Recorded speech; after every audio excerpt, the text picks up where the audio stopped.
Hey everyone, welcome to Chocolate Easter Eggs. I was looking over because we have a couple of spies that are watching what we're doing. Little spies. Little spies. My name is Joseph. This is my wife, Sedana. And today we are back in full effect for our Kaleidoscope Challenge.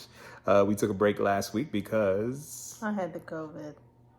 she's much better now, as you can see. My nose is not running, and I have no cough. No cough or anything. I'm able to sit next to you. Yeah. So, with that, we're going to continue our Kaleidoscope Challenge. If you saw last week what color we picked the color yellow, mellow yellow. Black and yellow, black and yellow, black and yellow. What other song do we say? Yellow light shining down. Oh, we didn't say that one. The kids said that one. Anyway, Evie said that, remember? She was like, why didn't you guys think of that song? Because she was the tiny hand. Get it how I live it. That came I in. live it how I get it. This was Lemonade. No, lemon. Lemon. Yeah, that's yellow too. Okay, so today we are going to be talking about the yellow episode of Kaleidoscope in our Kaleidoscope Challenge. We're almost done. I mean, we only have a few more episodes, so after that, that's it, ladies and gentlemen. We're going to have to find something new to watch with you guys. Anyway, so, Sedana. Yes. First things first, your overall impressions of that episode, yay or nay? I like it. Yeah. I thought it went into deeper about some background behind the scenes stories about each of the characters. So I thought it was good in terms of character development. Lots of character development. This is the episode where we found out that Hannah was pregnant. Right. So she said, "Now I'm stressed." Right. Because I have a history of watching so many soap operas, telenovelas. I was like, but who's the baby daddy? Who's the daddy? Who's the daddy? That's always the question. That? Who's Never gonna find out. Never find out. The whole show. We speculated that it was the white FBI agent, which was plausible. Yeah, I still think it's him.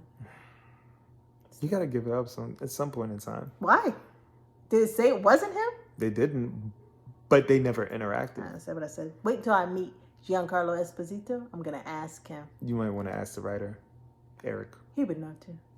I think he would know. He would know too. Matter of fact, we should just message him. Yeah. Message him. Okay, we'll do that. Who the baby daddy? Let's put that on. Put a pin in that. Yeah, put a pin in that. Yeah. Who the baby daddy? That's the question, Eric. So I thought that was interesting, and this was the episode where she was able to recruit her sister into the job. So I thought that was cool, knowing how that would unfold. So that's a highlight. That's a highlight for you because we're just going over some highlights. Yeah, just the highlights of it's a family affair, basically. It is. Yes, I agree. Baby in womb, sister in tow.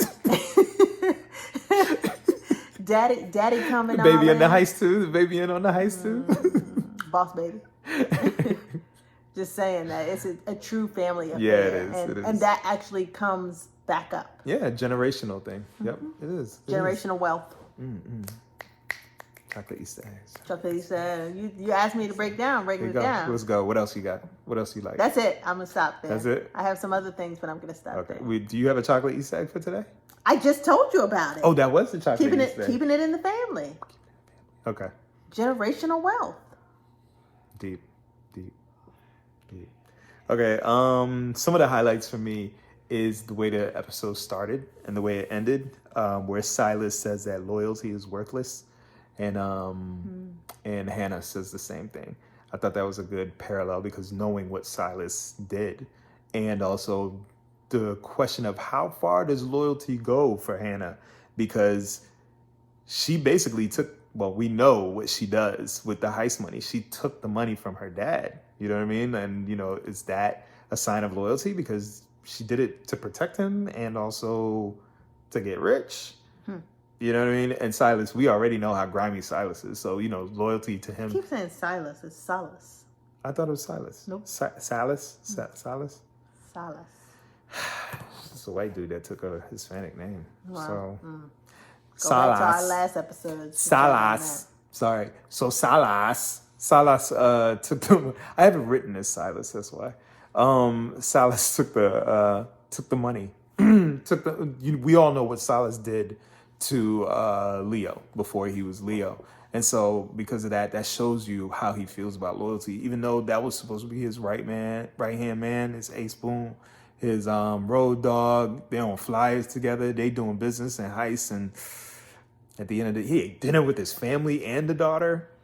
Come on, man. Silas, Salia, you salop. And knowing that Silas knew who Hannah was this whole time, I feel like he was always going to promote her. He was always going to keep her close. We didn't know that. Yeah. Like, in the beginning, it seemed like she got in to work with him on purpose. He's probably remorseful for what he did. Yes, and so he was like, I'm going to bring her in. She's Yeah. always going to be some top VP or somewhere close to me. Yeah. Not knowing that I knew her mom and know her dad's history. Right. So had she known how much he knew that, she didn't know, then she should have been less stressful that she was going to get whatever the top level job was. Right. But I guess she needed that specific job to get even in closer and be the one who's always communicating with the triplets and all of that. Yeah. Which was clever on her part to, use that situation and use... Because at this point... Like jump drive. Yeah, you don't know whether or not it's her dad that's putting her up to it or if this is her. And when it's revealed at the end that it's fully her... And her pregnant self. Her double brain. Generational wealth. Baby brain don't exist in this universe. So we see the work that she does. Another thing that I enjoyed was seeing the guy that got fired. Because remember in the last episode that we saw Red Wine, we saw I don't remember his name now. I didn't write it down. He's not that important. But the dude that tried to get revenge on Silas. That we were talking about you working out of a Radio Shack. Can't you come up with a plan B, a better? Yeah. He couldn't do it. He didn't do it, and we see why, because he's completely a failure at his job. Inept. Like he didn't see the hustle coming from a mile away, which he should have. He should have seen it. And another thing I enjoyed was Bob stealing the bracelet, because that bracelet comes up again. You know what I mean? Like the bracelet is but it's a part of their relationship because she loves butterflies. Yeah. And he got that for her. So seeing him making that sacrifice, trying to prove himself to her time and time again, you know what I mean? Like that insecurity that he feels in their relationship. Like he just doesn't feel like he deserves her, So it was just kind of like... He's like, I need to be able to give something to her. I need to prove to symbolize. Yeah. Funny enough, it was a funny moment that Leo came up with this whole harebrained scheme to be able to steal from like the betting tracks. Yes, the OTV. And then next thing you know, it had gone down and that wasn't an option. I actually have that written down as like a good way of subverting our expectations, because like we're expecting like to see a full out heist of the race, because they did like the montage and this is what happened. This is what happened. This is what happened, and it's like, oh, it's closed down. Wait, what? Anyway, go ahead. I'm sorry. But funny enough that Bob, being the dumb one of the group, or the dunce one of the group, was the one that actually came up with the good idea. Right. He's like, oh, now y'all want to listen. Right. And it actually was a good plan that they were able to get in and get out. Of course, he made it so it was... But it actually did foreshadow, like, in the future that he was going to be the one to kind of mess things up out of his greed and out of his... need to impress her, and he's like, this is all for us, like we're the people that deserve it, so his ego and his greed need to it's ego and greed, but it really is all about impressing her.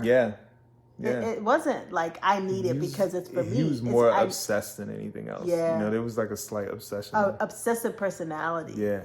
And what I enjoyed about this episode is watching it from this angle, because this was the first episode we saw when we first started watching the show the first time around. Do you remember that? Because we learned all these things already. You don't remember, do you? What do you mean learned all these things already? Like everything that we're seeing now in this episode, that was what we saw when we first started watching the show. Because this was the first episode that we got introduced to the characters. Oh, right. This was the first episode. That's why when the show first started, we were like, who's the baby daddy? Who's the baby daddy? But I don't think they mentioned the pregnancy outside of this episode, and then White when she has the baby. You know what I mean? So it's like the pregnancy is just a footnote that did not need to be there. I wonder if there must have been more.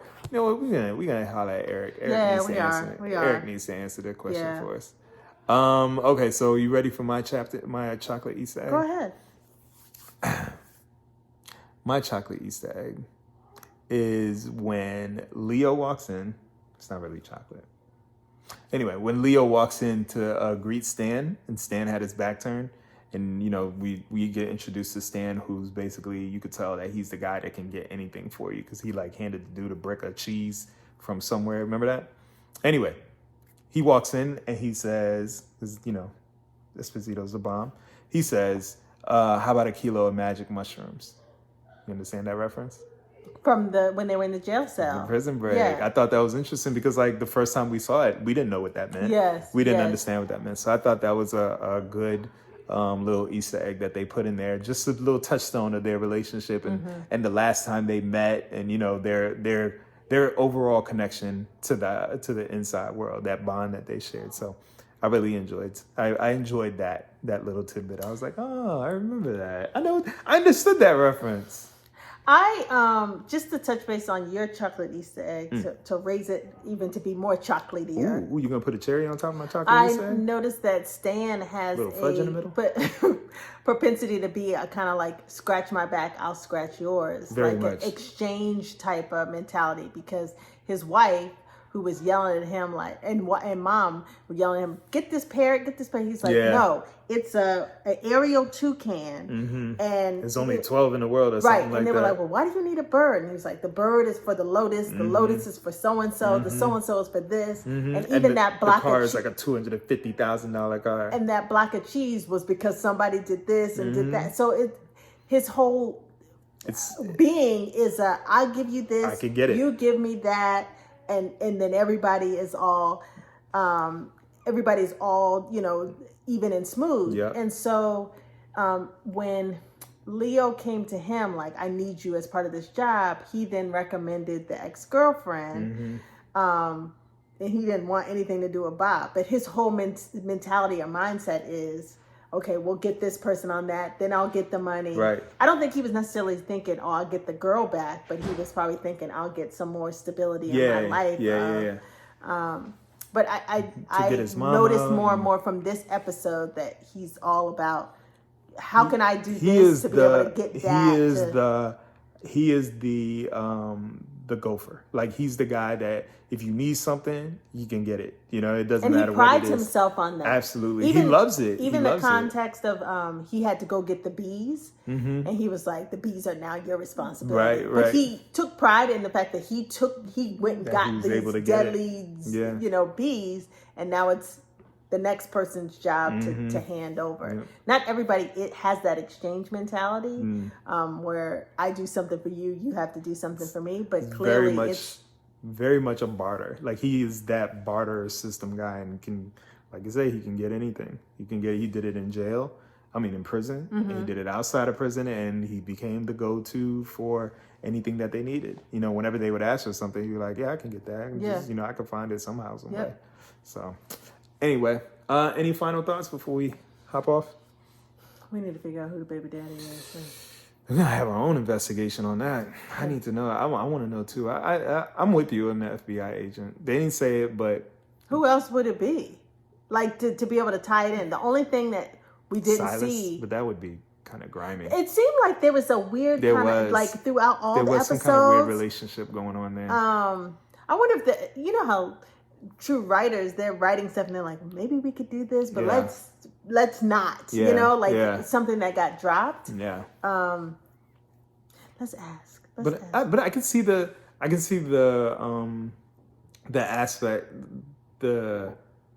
aspect of her having a child dealing with like Leo's legacy. You know what I mean? But they didn't even touch base anything more about it. It's just like here's your grandchild. I wish that they had kind of like even just a simple thing of her rubbing her belly as she walked out of as she got into the car with her sister at the end of that episode. But they showed the baby. Remember? That's true. Yeah, they showed the baby. Like he got on the phone and got to talk before he maybe got killed. I don't know yet. He gonna end up like homeboy in Empire. Remember, all of a sudden he wasn't sick anymore. No. No, that was Solace's son who had the gun to his back, out of revenge. Yeah. Like, my dad went to jail on account of you. Right. Never mind, his wife was killed on account of his dad. So Tit for a tat. whole lot of random deaths. Anyway, well, thank you guys so much for watching. Really appreciate your time. Hope you enjoyed this. Please follow us at Are You a Fan Yet? And you can also check out Visual Echoes, where we are putting together our family album with our kids. Please, Nick, make no commentary on this hair.